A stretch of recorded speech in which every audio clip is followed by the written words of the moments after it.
नमस्कार, आप देख रहे हैं न्यूज 4 नेशन और मैं हूं प्रियदर्शन। बेगूसराय में कल हुई एक गोलीकांड मामले को पुलिस ने 24 घंटे के अंदर उद्भेदन करने का दावा किया है। दरअसल बेगूसराय में बुधवार की दोपहर एक गोलीकांड हुए। इस गोलीकांड में अब जो बेखौफ अपराधी थे उन्होंने एक थाने के सामने ही दिन दहाड़े गोली चला दी थी। इस मामले को लेकर के बेगूसराय में एक बार फिर से हड़कंप मच गया था। बेगूसराय एक बार फिर से दहशत जदा हो गया था और ऐसे में बेगूसराय पुलिस के सामने यह बड़ी चुनौती थी कि आखिर बेगूसराय, जो कि इन दिनों गोलीकांड को लेकर के लगातार सुर्खियों में बना हुआ है, तो इस घटना को एक बार फिर से किसने अंजाम दिया है, जो दिन दहाड़े एक बार फिर से पुलिस को बड़ी चुनौती देते हुए बेगूसराय में एक थाने के सामने ही गोलीबारी करके फरार हो जाता है। तो ऐसे में पुलिस ने मात्र 24 घंटे के अंदर ही बेगूसराय गोलीकांड का बड़ा उद्भेदन करते हुए इस मामले में 2 लोगों को जहां गिरफ्तार करने का दावा किया है, वहीं इस मामले में संलिप्त रहे तमाम लोगों की पहचान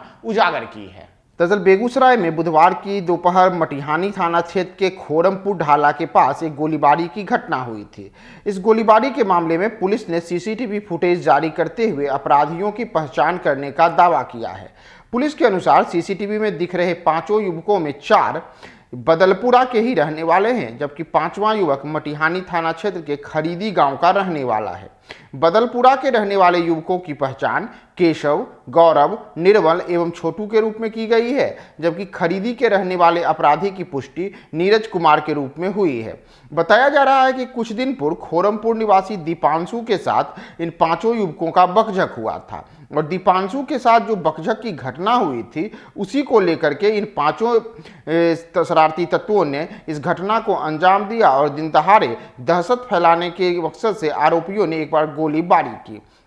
दरअसल दीपांशु, जिसके लेकर के इन युवकों की बकझक हुई थी, उस दीपांशु के ऊपर भी कई मामले दर्ज हैं और उनमें मुख्य रूप से खेल संतोष शाह नामक के युवक के हत्या का मामला और खोरमपुर ढाला के समीप एक खीरा व्यवसायी को मामूली बात को लेकर के हत्या करने का मामला भी दीपांशु के ऊपर दर्ज है। दीपांशु जो आपराधिक प्रवृत्ति का बताया जाता है और कई आरोपों में जेल भी जा चुका है, उसी से इन 5 युवकों का बकझक हुआ था और जो इन दोनों के बीच में, इन दोनों गिरोहों के बीच में जो लगातार बकझक की घटनाएं हुई थी, उसी को लेकर के अब इन 5 युवकों ने दीपांशु गिरोह को सबक सिखाने के मकसद से और आसपास में दहशत फैलाने के मकसद से इस गोलीकांड को घटना को अंजाम देने की बातें हो रही हैं। पुलिस के द्वारा जो अब तक प्राप्त जानकारी है उसके अनुसार पुलिस ने 2 युवकों को गिरफ्तार कर लिया है, जबकि बाकी के शेष जो युवक हैं उनके लिए गिरफ्तारी के लिए छापेमारी चल रही है। बेगूसराय से हमारे साथी कृष्ण बल्लभ नारायण ने इस जानकारी को देते हुए बताया कि बेगूसराय में जो मटिहानी थाना क्षेत्र में कल यह गोलीबारी की घटना हुई थी,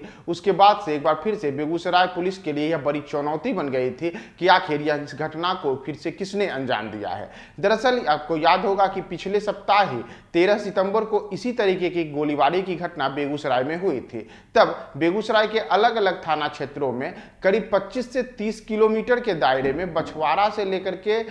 थर्मल चकिया तक में 4 जगहों पर अलग अलग 11 लोगों को गोली मार दी गई थी। उस घटना में एक व्यक्ति की मौत हो गई थी, जबकि 10 जो थे उनका अलग अलग अस्पतालों में उपचार चल रहा था। इस मामले से बेगूसराय में जो दहशत की फैला, उससे पूरा का पूरा बेगूसराय एक बार आपराधिक घटनाओं को लेकर के सुर्खियों में आ गया और इस मामले में पुलिस ने बाद में उद्भेदन करते हुए अपराधियों की गिरफ्तारी का दावा किया। लेकिन इस घटना के 1 सप्ताह बीतने के ठीक बाद एक बार फिर से कल बुधवार दोपहर मटिहानी थाना क्षेत्र में उसी तरीके की घटना हुई और मटिहानी थाना क्षेत्र में एक बार फिर से दिन दहाड़े, इस बार थाना के ही सामने के आसपास के इलाके में ही अपराधियों ने बीच सड़क पे गोली चला दी। इससे जो दहशत का माहौल हुआ था, उस के बाद पुलिस के लिए यह बड़ी चुनौती थी कि इस घटना को अंजाम देने वालों की पहचान की जाए और तत्काल उनकी गिरफ्तारी की जाए। तो इसी के लिए मटिहानी थाने की पुलिस और बेगूसराय की पुलिस ने मिलकर के पूरी के पूरे जो अपराध में संलिप्त लोग थे उनकी पहचान की। सीसीटीवी कैमरों के अनुसार इन सब लोगों की पहचान हुई है और पहचान में यह सामने आया है कि दीपांशु गिरोह से इन 5 का पुराना तकरार चल रहा था और जो पुराना तकरार था उसी को लेकर के इन्होंने एक बार फिर से गोलीबारी की घटना को अंजाम दिया था। इस मामले में ताजा अपडेट है कि पुलिस ने गोलीबारी की घटना में कि जो शामिल लोग थे उनकी शिनाख्त 24 घंटे के अंदर करते हुए 2 दहशतगर्दों को 24 घंटे अंदर ही गिरफ्तार कर लिया है, जबकि शेष के लिए गिरफ्तारी चल रही है। बेगूसराय मामले में और क्या क्या होता है इसके लिए बने रहिए आप हमारे साथ न्यूज 4 नेशन पे।